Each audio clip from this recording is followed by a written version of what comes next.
Maintenant, nous allons voir ou revoir qu'est-ce qu'un nombre premier. Alors, commençons par la définition ou la description d'un nombre premier. Un nombre premier est un nombre qui n'a que deux diviseurs. Eh oui, seulement que deux, mais pas n'importe lesquels. Un est lui-même. Alors, c'est un nombre qui ne possède que deux diviseurs. Ici, un des mots très importants, c'est le que. Alors, ni plus ni moins que deux diviseurs. Alors, on va commencer. L'idéal, c'est d'aller voir comment on applique cette définition afin de les trouver. Commençons avec 1. Quels sont les diviseurs de 1? Hein? Si je voulais les écrire ici. Alors, 1 se divise par 1. Y a-t-il un autre diviseur? Non. 1 ne possède qu'un seul diviseur.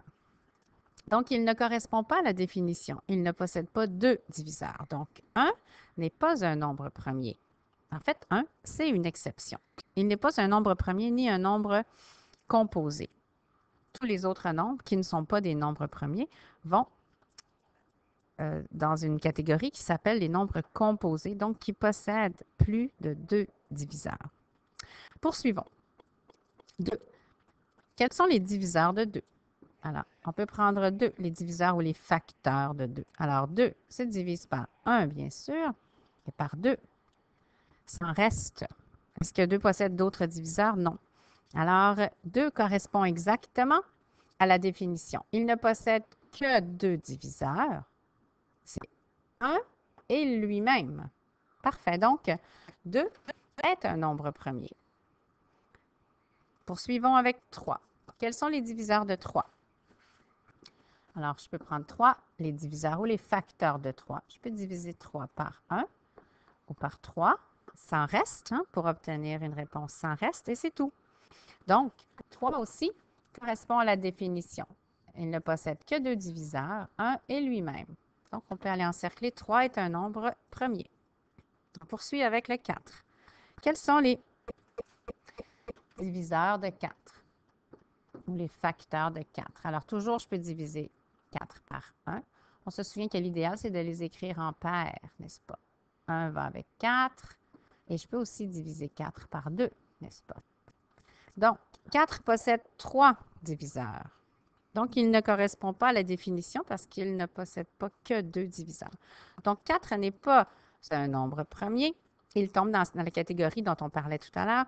C'est un nombre composé. Continuons. 5. Quels sont les diviseurs de 5? Je peux diviser 5 par 1 ou par 5. Et ça va me donner une réponse sans reste, mais c'est tout. 5 aussi répond à la catégorie, à la description. Il ne possède que deux diviseurs, 1 et lui-même. Donc, 5 est un nombre premier. On va en faire encore quelques-uns. Alors, 6. Quels sont les diviseurs de 6? 1, bien sûr, qui va avec 6. Je peux aussi diviser 6 par 2 parce que je sais que c'est un nombre pair, n'est-ce pas? Alors, dès qu'on voit que c'est un nombre pair, on peut se douter qu'il va se diviser par 2, ce qui va automatiquement l'exclure de notre catégorie. Bien sûr, ceci nous amène vers notre exception ici. 2 est un nombre pair, mais aussi un nombre premier parce que lui-même, c'est le 2. Mais tous les autres où on va retrouver un 2, ça va nous donner forcément un nombre composé parce qu'il aura plus de deux diviseurs. Donc, on peut d'emblée exclure tous les nombres pairs, hein, parce que s'ils vont se diviser par 2 aussi. Quels sont les diviseurs de 7? Je peux diviser 7 par 1 et par 7. C'est tout, n'est-ce pas? Il n'y a pas d'autre façon de diviser 7 pour obtenir une réponse sans reste. Ça ne se divise pas par 2, ni par 3, ni par 4, ni par 5, ni par 6. Donc, il correspond à la description. Il n'a que deux diviseurs, 1 et lui-même. 7 est un nombre premier. À propos de 8 maintenant, tout de suite, on se souvient que 8 étant un nombre pair, il va nécessairement se diviser aussi par 2, n'est-ce pas? 1 et 8 et 2 fois 4. Donc, il a plus de deux diviseurs. Ce n'est pas un nombre premier. Donc, suite à ce qu'on vient de voir, on peut tout de suite éliminer les nombres pairs, mais ça ne veut pas dire nécessairement que les autres sont des nombres premiers. Alors, on va regarder le 9. Est-ce que 9 possède plus de 2 diviseurs? Ah oui, moi je sais qu'il se divise par 3 aussi, n'est-ce pas? Donc, je l'élimine. Est-ce que 11 possède plus de 2 diviseurs? Non. Donc, 11 est un nombre premier. 13, est-ce qu'il possède plus de 2 diviseurs? Non plus, donc c'est un nombre premier. 15, est-ce qu'il possède plus de 2 diviseurs? Ah oui, moi je sais qu'il se divise par 3 et par 5. Donc, ce n'est pas un nombre premier, il a plus de 2 diviseurs. Maintenant, allons voir à l'aide d'un petit jeu qui va peut-être vous hypnotiser à la maison. On va aller essayer de mettre ça en pratique avec ces deux vortex. Alors, nombre premier ou nombre composé. Alors, il s'agit de les glisser au bon endroit. Donc, je vais le faire pour vous. Je vais en faire quelques-uns, en fait. Alors, 7. On se pose la question. Est-ce que l'idéal, hein, quand on est face à ceci, on va se poser la question. On a vu comment on trouve si le nombre se divise par 2. Si le nombre se divise par 3 ou par 5. Ce sont 3 questions qu'on doit se poser. Et si on répond non à toutes les 3, il y a de fortes chances que ce soit un nombre premier. Commençons avec le 7. Est-ce que 7 se divise par 2? Sans reste. Non. Est-ce que 7 se divise par 3 sans reste? Non plus. Est-ce que 7 se divise par 5 sans reste? Non plus. Quand on répond 3 non aux 3 questions, on sait que c'est probablement un nombre premier. Parfait, il a disparu. Prenons 51 maintenant. Est-ce que 51 se divise par 2? Non. Prochaine étape. Est-ce qu'elle se divise par 3? On se souvient dans une leçon précédente, comment on fait pour reconnaître? On additionne les chiffres qui le composent. 51 est formé de 5 et 1. Donc, j'additionne les deux chiffres. 5 plus 1 qui me donne 6. Et je sais, est-ce que 6 est un multiple de 3? Ah oui, donc je sais, sans le calculer, que 51 va bien se diviser par 3.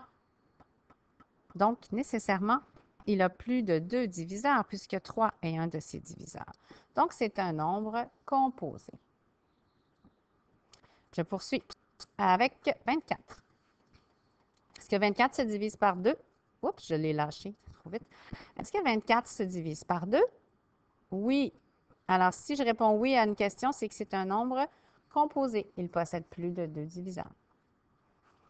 Je vais prendre 11 maintenant. Est-ce que 11 se divise par 2 sans reste? Non. Par 3? Non plus. Ni par 5. Alors, 11 est un nombre premier. Poursuivons avec 39. Parce que 39 se divise par 2. Non, on continue notre chemin. Est-ce qu'il se divise par 3? Comment on va faire pour le savoir? On additionne les chiffres qui le composent. 9 plus 3, ce qui nous donne 12. Et 12 est un multiple de 3. Donc, je sais qu'il va se diviser par 3. Ce n'est donc pas un nombre premier. C'est un nombre composé. Poursuivons avec 53. Ce n'est pas un nombre pair, donc ça ne se divise pas par 2. Est-ce que ça se divise par 3? Je vais additionner 5 plus 3, 8. Est-ce que 8 est un multiple de 3? Non. Un deuxième non. Est-ce que 53 se divise par 5? Non. Comment je connais? Ces nombres-là, ils se terminent par 5 ou 0. Alors, ce n'est pas son cas. C'est donc un nombre premier. Faisons-en encore deux autres. 84.